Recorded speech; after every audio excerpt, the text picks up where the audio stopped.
In this video, we are going to show you how to replace your front door lock actuator.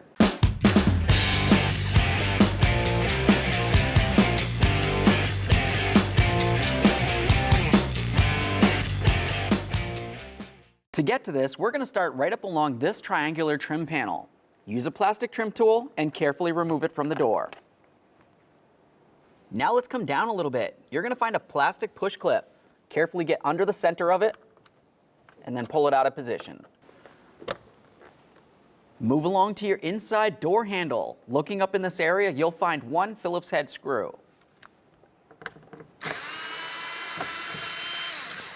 Now we'll move along just behind the window switches to the door grab handle. Looking in here, you'll find another Phillips head screw. Remove it.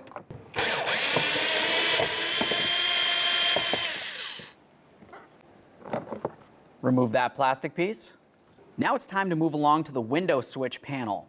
To remove this, use your plastic trim tool. Come underneath the forward aspect, there's going to be a push tab. Squeeze it in, lift this up. Sometimes to get this started, you can use a small pocket screwdriver.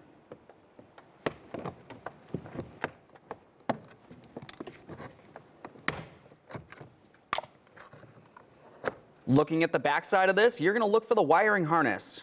Right in front of my index finger, you'll find a rectangular tab. Squeeze that in, remove the wiring harness, and give it a quick inspection.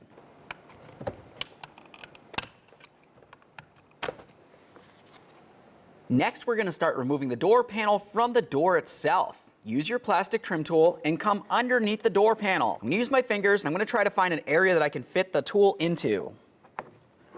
Once I'm in there, I'll gently separate the door panel from the door.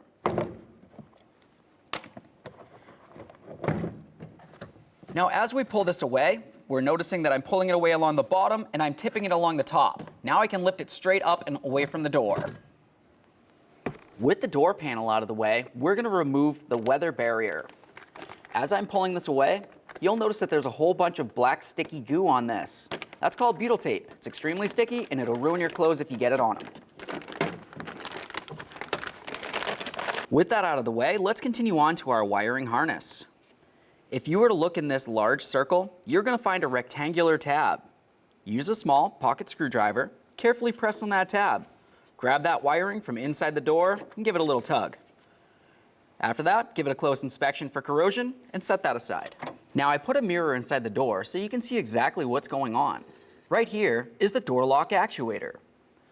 Now there's going to be two Phillips head mounting screws. You'll find one on the top corner and then one down lower diagonally across.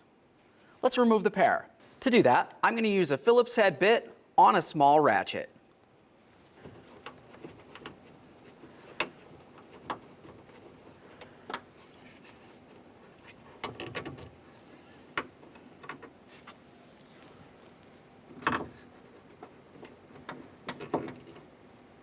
Once you have both of your mounting screws out of there, continue on by removing the actuator from the door. There it is, friends. Before we put our new actuator in here, I want you to have a look at this area. You can see that it has a plastic protruding area. You want to make sure that that slides into the corresponding area on your brand new actuator. I want to talk to you about this area here. You can tell on the original when you pulled it out, these two tabs are perfectly aligned. So when you go to install your new one, make sure they are also aligned. Now with that said, we can put this in position. Slide that right in there.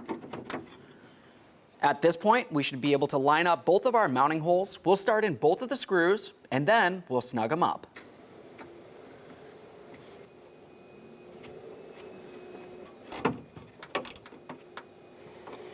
That one's tight. We'll do the same to the other. Go ahead and grab that actuator, give it a wiggle. Make sure it's completely secured. Once you're sure it's secure, continue on with your wiring harness.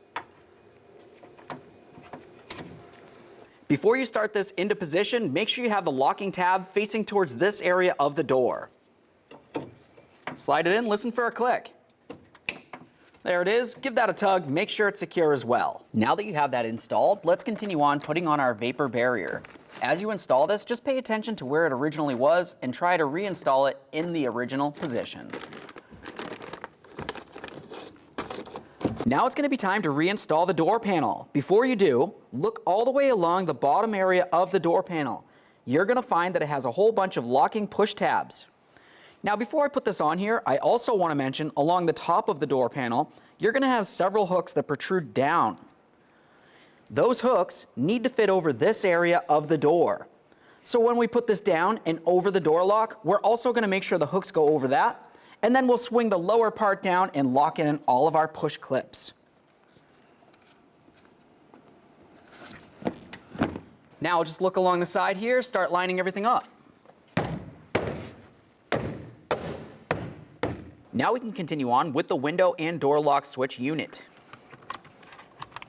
Slide that in. Once you have it slid in as far as possible, lock it in. Give that a tug, make sure it's secure. The next thing we're going to do is start putting this into the door panel. You want to do the rear side first. Bring it down, slide it back as far as you can, and then lock it in with the front. Let's get this installed as well. As we bring it down, pay attention to the screw hole. Make sure it lines up with its corresponding hole in the door.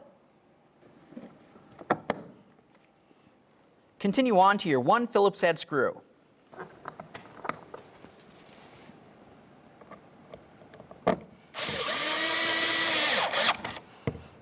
Time for the upper screw.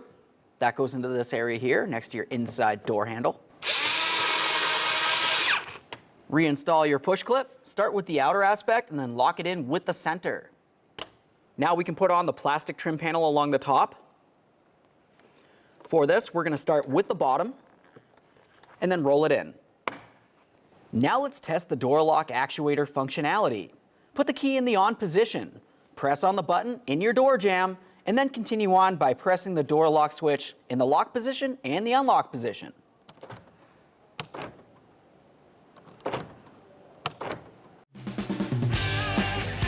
When only the best will do, demand TRQ. The only company that lets you view before you do. TRQ is committed to offering the highest quality aftermarket auto parts that are engineered for peace of mind. Thanks for using and viewing with TRQ.